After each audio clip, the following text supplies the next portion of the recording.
Hello everybody, welcome to this short video.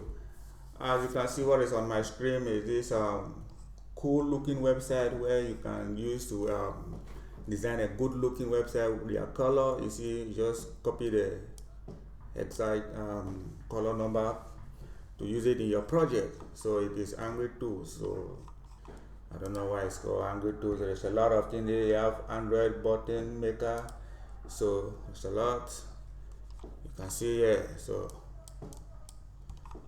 use it to design Android button. So it is a very cool tool. There are a lot of features there. You have a CSS media query, you have CSS animation kits. So there's a lot of, you have a gradient to image maker. So there's a lot of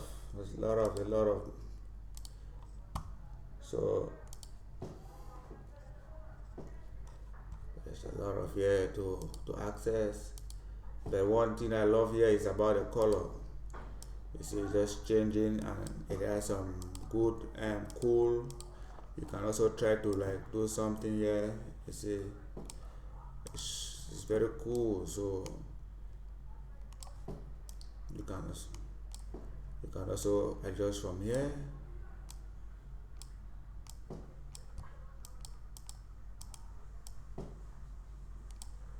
So it has some amazing you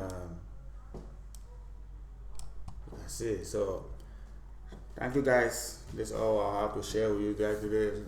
Love and share this video. So we have so many amazing comments, and if you are new here, please subscribe. And if you have any comment, please put it down below. Let me know your tip takeaway from this video, from this website.